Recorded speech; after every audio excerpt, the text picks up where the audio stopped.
अहमदाबाद से बोल रहा हूँ। कैसे रहता हमारा नाम है मैडम। अच्छा अच्छा। कैसे है मैडम आप। जी मैं ठीक हूँ ठीक हूँ। कैसा अब देख रहा हूँ सोशल मीडिया पे क्या है मैडम वो ये ठीक मैडम है। चल रहा है। सही है, सही में ज्वाइन कर रहे हैं। ज्वाइन कर रहे हैं बीजेपी आप। हाँ हाँ।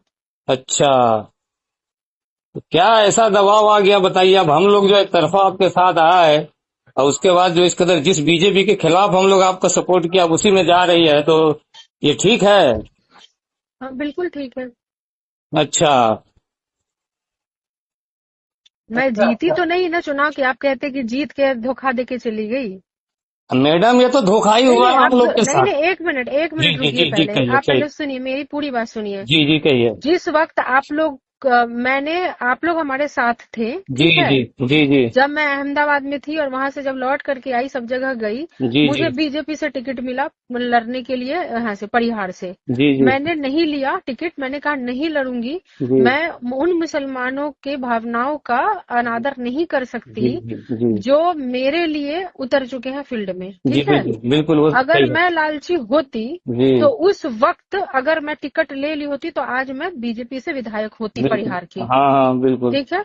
और जी जी इस बात का सबूत मैंने कम से कम 100 आदमी को दिखाया था, मैसेज मैंने कि देखिए दिलीप, मेरा क्या मैसेज आया है कि रितु जी आप परिहार से बीजेपी की कैंडिडेट रहिए, सीट आपकी रहेगी, जी जी आपकी जो इच्छा है जनता का सेवा करना ये सब होगा। जी। आप लेकिन हमने कहा कि जो मुस्लिम मेरे लिए अहमदाबाद इधर उधर दिल्ली हम्म, मुंबई सब जगह से जो आ गए, और जी जब वो यहाँ आए तो उनको यहाँ आके पता चलेगा कि रितु जायसवाल तो बीजेपी में चली गई, तो जी कोई आदमी किसी पे कभी भरोसा नहीं करेगा जी जिंदगी में। जी तो मैं चाहे जो हो जाए, मैं परिणाम रिजल्ट जो मैं मुझे मानती हूँ कि मैं बीजेपी का एक्सेप्ट कर लूंगी, तो हम्म, ये सीट मेरी हो जाएगी, जी जी लेकिन मैं ऐसा नहीं करूंगी क्योंकि इंसानियत से लोगों का भरोसा उठ जाएगा। जी जी जी जी ठीक है। जी मैंने बिल्कुल। बीजेपी ठुकरा दिया। जी जी अब राजद मुझे 6 साल के लिए पार्टी से निकाल चुकी जी है, जी ठीक है। जी जी 6 साल का मतलब होता है कि इसी बीच एमएलए का भी चुनाव हो जाएगा, 5 साल में एमएलए का चुनाव होगा, तो बिल्कुल। दूसरा एमएलए का चुनाव भी 5 साल में हो जाएगा, और 3 साल में एमपी का भी चुनाव हो जाएगा। जी जी जब जी एमएलए एमपी का चुनाव हो जाएगा तो